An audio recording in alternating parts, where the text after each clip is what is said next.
You said That's just long-term confusing. contact, which means there may be a short-term as in a couple of minutes or what? Right, I've come and got my baby, said hi to everyone. Priscilla's there. I say hi, Priscilla. Talk to Lisette for a few minutes and then leave. I am also working out of an office in Stewart, and I spend a good bit of my time down there.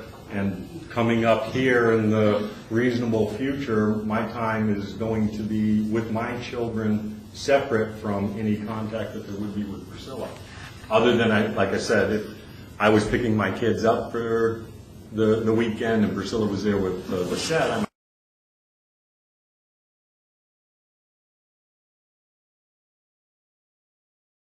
If you voluntarily put that restriction where you will not have any contact with the child, then that means that you will not have any contact with her. No reprimands, no nothing, no highs or buys or any of that sort. All right, would that satisfy your client?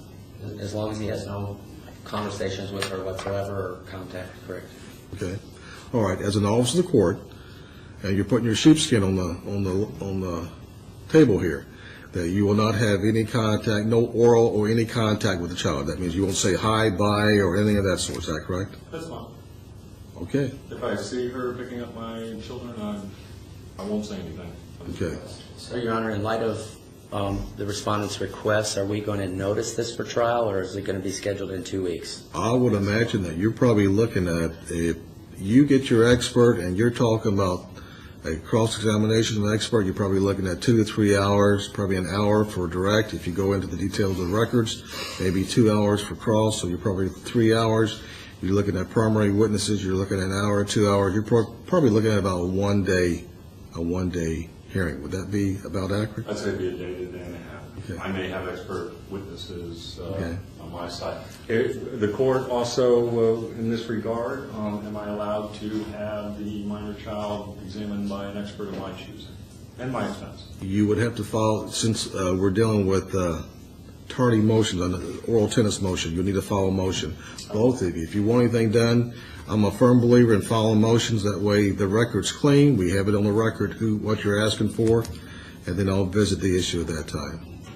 I'm entitled to a copy of the records and to take the deposition. If you intend to present those records as an exhibit, he's entitled to a copy of what you intend to. You just told me you intend to. I agree. Okay. Am I also allowed to take the deposition of Dr. Stevens if he intends to call him as a witness? Of course. I mean, if you have sufficient time to do it before, but you're going to have it expedited, because I don't know when we're going to be able to get it done, but you're probably looking at I'll make myself available if it can be arranged. It will be because of resistance from the petitioner's side, not mine. okay. I'm in favor of scheduling it right now with the doctor. I'd be glad to. Well, I'm not trying to procrastinate, Your Honor. Well, it's not so much.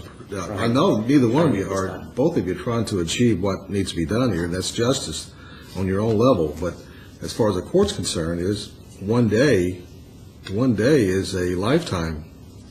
I mean, we do half a days here, and we have other hearings, as you saw.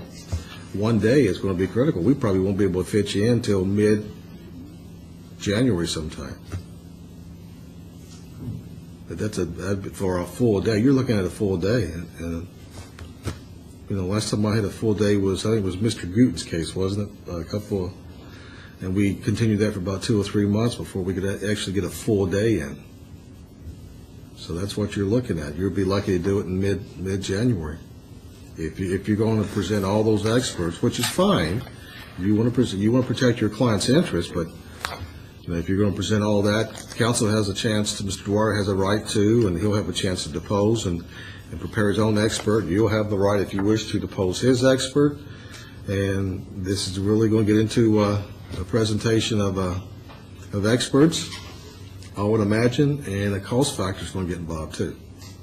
Are there any other experts besides Dr. Stevens? That's the only one I have, and if he were to go get one, he would be getting that expert for the sole purpose of preparing for a trial or for a hearing.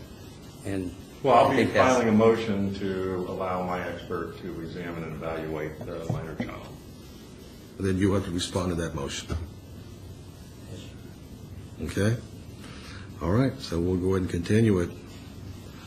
And I'll be cross-noticing Mr. Pago's depo for this case, too, for the issues relevant to it, which are more extensive than the issues in the injunction.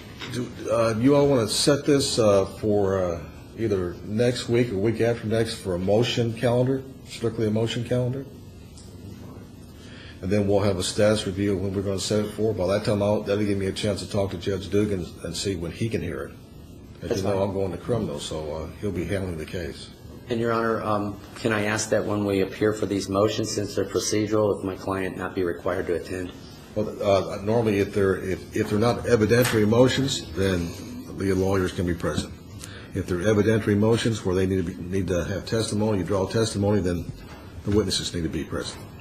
Okay, if I appear by phone, it's my calendar here towards the end of the year, and I'm starting a 3-week jury trial in February. I don't mind doing that, but I'm not anybody's secretary. So if you have exhibits you won't mark, things like that, it needs to be done well in advance, because I learned my lesson years ago that when you have attorneys appear on the telephone and they have exhibits they want to admit, and those exhibits are not at hand, I've got to go through the file looking for it and talk to my JA where they're at, and it really gets time consuming. So if there's no exhibits, or if the exhibits are already prepared to be presented to me, by all means, you may appear by If I have telephone. exhibits, I'll have my assistant be here to hand them to you. Very good, I appreciate that. Okay, all right. All right, anything else, gentlemen? Were we going to put that on the motion calendar? We'll do it on a, 1 week to prepare your motions, or you all want 2 weeks? I think 1 week would probably be better, so we can get these depots scheduled if they're granted. There wouldn't by any chance, around the same time I'm doing his depot, the 22nd, would there be a hearing time then? 23rd? 23rd? How about the Morning of the 23rd? 23rd? 2:15? 2:15 on the 23rd. It's fine with me, Your Honor. 2:15 on the 23rd. That way I'll have an idea of whether or not there's cooperation with regard to the expert's depot. I can bring that in addition if there's any problem getting that scheduled. All right, if you need to draw an order up on what was recited on the record by Mr. Dwyer, you may do so, or you can rely on the record. It doesn't matter to me. All right, counsel? If I don't get an order, I assume that you're relying on the record. Okay?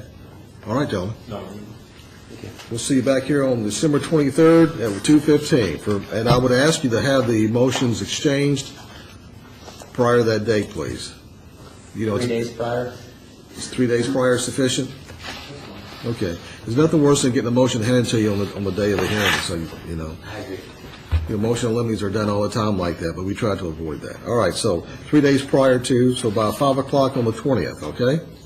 All right, Can I get gentlemen. the records of the doctor, we'll set the depot. Thank you, Your Honor. All right, thank you all.